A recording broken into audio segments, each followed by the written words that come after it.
എല്ലാ വിദ്യാർത്ഥികൾക്കും പുതിയൊരു വീഡിയോയിലേക്ക് സ്വാഗതം. ഈ വർഷത്തെ കണ്ണൂർ യൂണിവേഴ്സിറ്റി ഡിഗ്രി കോഴ്സുകളിലേക്കുള്ള സെക്കൻഡ് അലോട്ട്മെൻറ്റ് പ്രസിദ്ധീകരിച്ചു.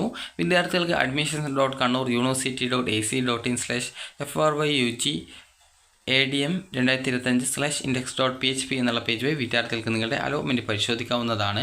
അപ്പോൾ വിദ്യാർത്ഥികൾ ഇതുവരെ നിങ്ങളുടെ അലോട്ട്മെൻറ്റ് പരിശോധിച്ചിട്ടില്ലെങ്കിൽ ഉടൻ പരിശോധിക്കുക. അലോട്ട്മെൻറ്റ് ലഭിച്ച വിദ്യാർത്ഥികൾക്ക് ഏറ്റവും ലേറ്റസ്റ്റ് ആയിട്ട്, അത് ഫസ്റ്റ് അലോട്ട്മെൻറ്റിലാണോ അല്ലെങ്കിൽ സെക്കൻഡ് അലോട്ട്മെൻറ്റിലാണോ, ഏത് അലോട്ട്മെൻറ്റിലാണ് ഏറ്റവും അവസാനമായിട്ട് അലോട്ട്മെൻറ്റ് ലഭിച്ചത്, ആ ഒരു അലോട്ട്മെൻറ്റ് ലഭിച്ച കോളേജിൽ വിദ്യാർത്ഥികൾ ഈ ഒരു ജൂൺ 24-ാം തീയതി മുതൽ, അതായത് ഇന്ന് മുതൽ ജൂൺ 30-ാം തീയതി വരെ വിദ്യാർത്ഥികൾക്ക് അഡ്മിഷൻ നേടാവുന്നതാണ്.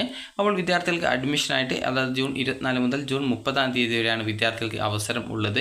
അപ്പോൾ അതുകൊണ്ട് തന്നെ അലോട്ട്മെൻറ്റ് ലഭിച്ച വിദ്യാർത്ഥികൾ അലോട്ട്മെൻറ്റ് ലഭിച്ച കോളേജിൽ നിങ്ങൾ പോയിട്ട് ടെമ്പററിയോ അതല്ലെങ്കിൽ പെർമനൻറ്റ് അഡ്മിഷനോ നിങ്ങൾക്ക് നേടാവുന്നതാണ്.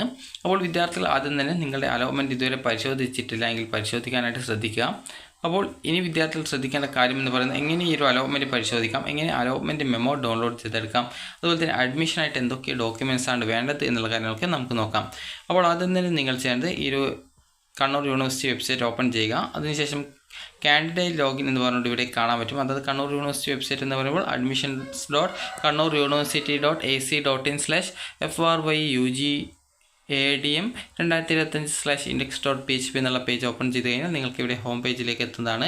അപ്പോൾ ഇവിടെ നിങ്ങൾക്ക് കാൻഡിഡേറ്റ് ലോഗിൻ എന്ന് പറഞ്ഞുകൊണ്ട് കാണാം. അപ്പോൾ നിങ്ങൾ ചെയ്യേണ്ടത് അവിടെ കാൻഡിഡേറ്റ് ലോഗിൻ എന്നുള്ള ഭാഗത്ത് നിങ്ങൾക്ക് ആപ്ലിക്കേഷൻ നമ്പറും അതുപോലെ തന്നെ നിങ്ങളുടെ പാസ്വേഡും കൊടുക്കാനുള്ള ഭാഗമുണ്ടാവും. അത് കൃത്യമായിട്ട് കൊടുക്കുക. അതുപോലെ തന്നെ അവിടെ വെരിഫിക്കേഷൻ കോഡ് എന്ന് പറഞ്ഞുകൊണ്ട് കുറച്ച് നമ്പേഴ്സ് കാണാം. അപ്പോൾ അത് കൃത്യമായിട്ട് ആ ഒരു കോഡ് എന്നുള്ള ഭാഗത്ത് ടൈപ്പ് ചെയ്ത് കൊടുക്കുക. അതിനുശേഷം നിങ്ങൾ സൈൻ ഇൻ ചെയ്യുക. അഥവാ പാസ്വേഡ് മറന്നു പോയിട്ടുണ്ടെങ്കിൽ ഫോർഗോട്ട് പാസ്വേഡ് ഓപ്ഷൻ ഉണ്ട്, അതിൽ ക്ലിക്ക് ചെയ്ത് കഴിഞ്ഞാൽ പിന്നീട് വരുന്ന പേജിൽ നിങ്ങൾക്ക് നിങ്ങളുടെ ആ ഒരു ക്യാപ്പ് ഐ ഡി, അതായത് ആപ്ലിക്കേഷൻ നമ്പറും അതുപോലെ തന്നെ വിദ്യാർത്ഥികളുടെ ഇമെയിൽ ഐ ഡിയും കൊടുത്തുകൊണ്ട് നിങ്ങൾക്ക് സെൻഡ് പാസ്വേഡ് റീസെറ്റ് ലിങ്ക് എന്ന് പറഞ്ഞുകൊണ്ടുള്ള ലിങ്കിൽ ക്ലിക്ക് ചെയ്ത് കഴിഞ്ഞാൽ നിങ്ങളുടെ ആ ഒരു ഇമെയിൽ ഐ ഡിയിലേക്ക് നിങ്ങൾക്ക് പാസ്വേഡ് റീസെറ്റ് ചെയ്ത് കൊടുക്കാനുള്ള ലിങ്ക് വരുന്നതാണ്. അപ്പോൾ നിങ്ങൾ ചെയ്യുന്നത് ആ ഒരു ലിങ്കിൽ ക്ലിക്ക് ചെയ്തുകൊണ്ട് നിങ്ങൾക്ക് നിങ്ങളുടെ പുതിയ പാസ്വേഡ് റീസെറ്റ് ചെയ്ത് കൊടുക്കാവുന്നതാണ്. ഇനി വിദ്യാർത്ഥികൾ ചെയ്യേണ്ടത് ആ ഒരു നിങ്ങളുടെ പ്രൊഫൈലിൽ നിങ്ങളുടെ ആപ്ലിക്കേഷൻ നമ്പർ കൊടുക്കുക, അതുപോലെ തന്നെ പാസ്വേഡ് കൊടുക്കുക. അതിനുശേഷം വിദ്യാർത്ഥികൾ ചെയ്യേണ്ടത്, അതിനുശേഷം നിങ്ങൾക്ക് ലോഗിൻ അല്ല സൈൻ ഇൻ ചെയ്യാവുന്നതാണ്. സൈൻ ഇൻ ചെയ്ത് കഴിഞ്ഞാൽ വിദ്യാർത്ഥികൾ ചെയ്യേണ്ട കാര്യം എന്ന് പറയുന്നത്, വിദ്യാർത്ഥികൾക്ക് ഈ ഒരു സൈൻ ഇൻ ചെയ്ത് കഴിഞ്ഞാൽ നിങ്ങളുടെ പ്രൊഫൈൽ പേജിലേക്ക് പോകുന്നതാണ്. അവിടെ നിങ്ങൾക്ക് ഈ ഒരു അലോട്ട്മെൻറ്റ് കിട്ടിയിട്ടുണ്ടെങ്കിൽ congratulation, you have got allotment. ഏത് കോളേജിൽ ഏത് കോഴ്സിലാണ് ഈ ഒരു അലോട്ട്മെൻറ്റ് കിട്ടിയതെന്ന് കാണാൻ സാധിക്കും. അതുപോലെ തന്നെ വിദ്യാർത്ഥികൾക്ക് ഓൾറെഡി ഈ ഒരു അലോട്ട്മെൻറ്റ് ലഭിക്കാത്ത വിദ്യാർത്ഥികളാണെങ്കിൽ sorry you have no allotment എന്നാണ് കാണാൻ സാധിക്കുക.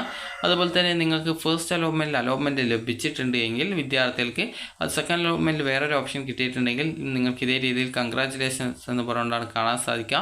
അതുപോലെ തന്നെ വിദ്യാർത്ഥികൾക്ക് ഈ ഒരു പുതുതായിട്ട്, അത് ഫസ്റ്റ് അലോട്ട്മെൻറ്റ് കിട്ടിയെന്നാൽ സെക്കൻഡ് അലോട്ട്മെൻറ്റ് വേറെ എവിടെയും കിട്ടിയിട്ടില്ലെങ്കിൽ നോ ചേഞ്ച് എന്ന് പറഞ്ഞുകൊണ്ടാണ് കാണാൻ സാധിക്കുക. അപ്പോൾ നിങ്ങൾ ശ്രദ്ധിക്കേണ്ടത്, നിങ്ങൾക്ക് പുതുതായിട്ട് അലോട്ട്മെൻറ്റ് കിട്ടിയാലും അല്ലെങ്കിൽ ഫസ്റ്റ് അലോട്ട്മെൻറ്റ് കിട്ടിയ ആ ഒരു ഓപ്ഷൻ തന്നെയാണ് ഇപ്പോഴും ഉള്ളതെങ്കിലും നിങ്ങൾക്ക് അലോട്ട്മെൻറ്റ് ലഭിച്ച കോളേജിൽ നിങ്ങൾ ഈ ഒരു ജൂൺ 30-ാം തീയതിക്കുള്ളിൽ പോയിട്ട് അഡ്മിഷൻ നേടേണ്ടതാണ്.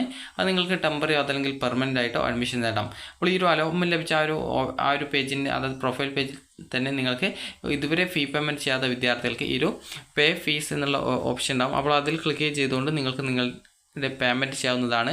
അപ്പോൾ അതിൽ ക്ലിക്ക് ചെയ്യുന്ന സമയത്ത് SBI ഇ-പേ എന്ന് പറഞ്ഞുള്ള ഒരു ഇൻ്റർഫേസ് വരുന്നതും, അപ്പോൾ അതുവഴി നിങ്ങൾക്ക് നിങ്ങളുടെ പേയ്മെൻറ്റ് ചെയ്യാവുന്നതുമാണ്. അപ്പോൾ ഇങ്ങനെ നിങ്ങൾക്ക് ഫീസ് വരുന്നത് ജനറൽ കാറ്റഗറിക്ക് 990 രൂപയാണ്, SC/STക്ക് 925 രൂപയാണ് ഈ ഒരു അഡ്മിഷൻ ഫീസായിട്ട് വരുന്നത്. അപ്പോൾ വിദ്യാർത്ഥികൾ അലോട്ട്മെൻറ്റ് കിട്ടിയിട്ടുണ്ടെങ്കിൽ നിങ്ങൾ ഫീ പേയ്മെൻറ്റ് ചെയ്ത ശേഷം, നിങ്ങൾക്ക് ഫീ പേയ്മെൻറ്റ് ചെയ്ത് കഴിഞ്ഞാൽ പ്രൊഫൈലിൽ തന്നെ നിങ്ങൾക്ക് അലോട്ട്മെൻറ്റ് മെമ്മോ ഡൗൺലോഡ് ചെയ്തെടുക്കാനുള്ള ലിങ്ക് ഉണ്ടാവും. അപ്പോൾ അതിൽ ക്ലിക്ക് ചെയ്തുകൊണ്ട് നിങ്ങൾക്ക് നിങ്ങളുടെ അലോട്ട്മെൻറ്റ് മെമ്മോ ഡൗൺലോഡ് ചെയ്ത് എടുക്കാവുന്നതാണ്. അപ്പോൾ അലോട്ട്മെൻറ്റ് മെമ്മോയിൽ നിങ്ങൾ കോളേജിൽ നിങ്ങൾക്ക്, അതായത് ഏത് കോഴ്സിനാണ് നിലവിൽ അലോട്ട്മെൻറ്റ് കിട്ടിയിട്ടുള്ളത്, അതായത് നിങ്ങൾ ഏത് കോളേജിലാണ് അഡ്മിഷൻ നേടേണ്ടത് എന്നുള്ള ഡീറ്റെയിൽസ് കൃത്യമായിട്ട് നിങ്ങളുടെ അലോട്ട്മെൻറ്റ് മെമ്മോയിൽ ഉണ്ടാവും.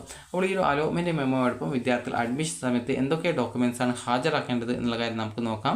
അപ്പോൾ അതിനായിട്ട് വിദ്യാർത്ഥികൾ ചെയ്യേണ്ടത്, അപ്പോൾ വിദ്യാർത്ഥികൾക്ക് നിങ്ങളുടെ ഈ ഒരു പ്രൊഫൈലിൽ നിന്ന് നിങ്ങളുടെ അലോട്ട്മെൻറ്റ് മെമ്മോ കിട്ടുന്നതാണ്.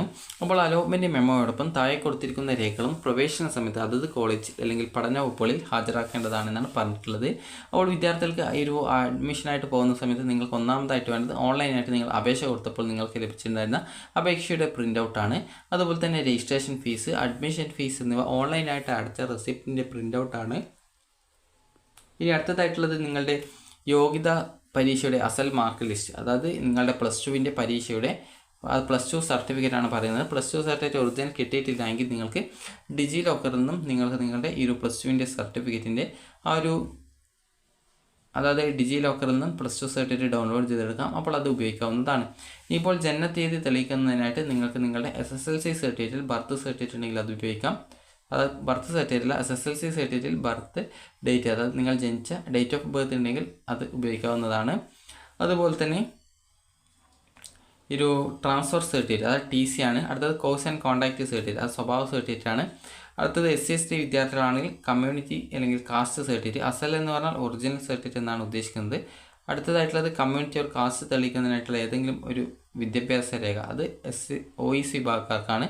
അതുപോലെ തന്നെ EWS വിഭാഗത്തിലാണെന്ന് തെളിയിക്കാനായിട്ട് EWS വിഭാഗത്തിലുള്ളവർക്ക് EWS സർട്ടിഫിക്കറ്റ്. അതുപോലെ തന്നെ SC/BC വിഭാഗത്തിലുള്ള വിദ്യാർത്ഥികൾക്ക് ഒറിജിനൽ നോൺ ക്രിമിനലൈസ് സർട്ടിഫിക്കറ്റ്. അതുപോലെ തന്നെ നിങ്ങൾക്ക് ഗ്രേസ് മാർക്കിന് എന്തെങ്കിലും അർഹതയുള്ള വിദ്യാർത്ഥികൾ ആ ഗ്രേസ് മാർക്കുമായി ബന്ധപ്പെട്ടുള്ള എല്ലാവിധ ഒറിജിനൽ സർട്ടിഫിക്കറ്റുകളും. അതുപോലെ തന്നെ നിങ്ങൾ HSC, VHSC, THSC, അതുപോലെ തന്നെ CBSE, CISE, NIOS, അതുപോലെ കേരള +2 തുല്യതാ പരീക്ഷ എന്നിവ ഒഴികെയുള്ള മറ്റ് ബോർഡുകളിൽ നിന്നും യോഗ്യതാ പരീക്ഷ പാസ്സായവർ കണ്ണൂർ സർവകലാശാലയുടെ റെക്കഗ്നേഷൻ സർട്ടിഫിക്കറ്റ് ഹാജരാക്കേണ്ടതാണ്. ഇനി അടുത്തതായിട്ടുള്ളത് നേറ്റിവിറ്റി തെളിയിക്കാൻ ആവശ്യമായിട്ടുള്ള ഏതെങ്കിലും ഒരു രേഖ. അപ്പോൾ അത് നിങ്ങളുടെ SSLC സർട്ടിഫിക്കറ്റിൽ നിങ്ങളുടെ ബർത്ത് പ്ലേസ് രേഖപ്പെടുത്തിയിട്ടുണ്ടാകും. അപ്പോൾ നിങ്ങൾ കേരളത്തിൽ ജനിച്ചതാണെങ്കിൽ ആ ഒരു SSLC സർട്ടിഫിക്കറ്റിൽ കൃത്യമായിട്ട് നിങ്ങളുടെ ബർത്ത് പ്ലേസ് രേഖപ്പെടുത്തിയിട്ടുണ്ടാകും. അപ്പോൾ അങ്ങനെയെങ്കിൽ ആ ഒരു നേറ്റിവിറ്റി തെളിയിക്കാനായിട്ട് ആ ഒരു SSLC സർട്ടിഫിക്കറ്റ് മതിയാകും. ഇനി അടുത്തതായിട്ടുള്ളത് അപേക്ഷയിൽ കൊടുത്തിരിക്കുന്ന മറ്റ് ആനുകൂല്യങ്ങൾ എന്തെങ്കിലും ഉണ്ടെങ്കിൽ അത് തെളിയിക്കാൻ ആവശ്യമായിട്ടുള്ള ഡോക്യുമെൻറ്റ്സ് ആണ്. അടുത്തത് ഫീസ് അടച്ച വിവരങ്ങൾ അടങ്ങിയിട്ടുള്ള അപേക്ഷയുടെ പ്രിൻ്റ് ഔട്ടാണ്. അത് അപേക്ഷയല്ല, ഫീസ് അടച്ച വിവരങ്ങൾ അടങ്ങിയ പ്രിൻ്റ് ഔട്ടാണ് ആവശ്യമായിട്ടുള്ളത്. അതുപോലെ ഓൺലൈൻ രജിസ്റ്റർ ചെയ്ത എല്ലാ വിദ്യാർത്ഥികളും ഫീസ് അടച്ചതിൻ്റെ വിവരങ്ങൾ അടങ്ങിയ പ്രിൻ്റ് ഔട്ട് കൈവശം സൂക്ഷിക്കേണ്ടതാണ്. ഈ ഒരു പ്രിൻ്റ് ഔട്ട് അഡ്മിഷൻ സമയത്ത് കോളേജ് അല്ലെങ്കിൽ പഠന വകുപ്പിൽ ഹാജരാക്കേണ്ടതെന്നാണ് പറഞ്ഞിട്ടുള്ളത്. ഇനി വിദ്യാർത്ഥികൾ ചോദിക്കുന്നതാണ് കോളേജിൽ വേറെ ഫീസ് അടക്കണോ എന്നുള്ളത്. അപ്പോൾ നിങ്ങൾക്കിപ്പോൾ സെൽഫ് ഫിനാൻസിലാണ് കിട്ടിയതെങ്കിൽ നിങ്ങൾ എക്സ്ട്രാ ഫീസ് അഡ്മിഷൻ സമയത്ത് കോഴ്സ് ഫീസ് ഇനത്തിൽ വേറെ അടക്കേണ്ടതായിട്ട് വരും. അതുപോലെ തന്നെ എയ്ഡഡ് കോളേജിൽ കിട്ടിയിട്ടുള്ള വിദ്യാർത്ഥികളായിരുന്നാൽ നിങ്ങൾ പെർമനൻറ്റ് അഡ്മിഷൻ എടുക്കുന്ന സമയത്ത് ഏകദേശം PTA ഫണ്ട് അതുപോലെ വിവിധ ഫീസുകൾ വരും. അപ്പോൾ ആ ഒരു പൈസ ഒക്കെ കൂടി ഏകദേശം ഒരു 10,000 രൂപക്കുള്ളിലൊക്കെ വരാനുള്ള സാധ്യതയുണ്ട്. അപ്പോൾ അതുകൊണ്ട് തന്നെ അലോട്ട്മെൻറ്റ് കിട്ടിയിട്ടുള്ള വിദ്യാർത്ഥികൾ അഡ്മിഷൻ എടുക്കാൻ പോകുന്ന മുമ്പ് കോളേജിൽ കോൺടാക്റ്റ് ചെയ്ത് അഡ്മിഷൻ സമയത്ത് എത്ര രൂപയാണ് ഫീസ് ഇനത്തിൽ അടക്കേണ്ടതായിട്ടുള്ളത് എന്നുള്ളതൊക്കെ കൃത്യമായിട്ട് ചോദിച്ച് മനസ്സിലാക്കുക. അതുപോലെ ആവശ്യമുള്ളവർക്ക് വേണമെങ്കിൽ ടെമ്പററി അഡ്മിഷൻ എടുക്കാനുള്ള സൗകര്യം ഉണ്ടാകാനുള്ള സാധ്യതയുണ്ട്. അപ്പോൾ വിദ്യാർത്ഥികൾക്ക് ഈ ഒരു വീഡിയോ ഉപകാരപ്രദമായിട്ടുണ്ടെങ്കിൽ ലൈക്ക് ചെയ്യുക, ഷെയർ ചെയ്യുക. Thank you for watching.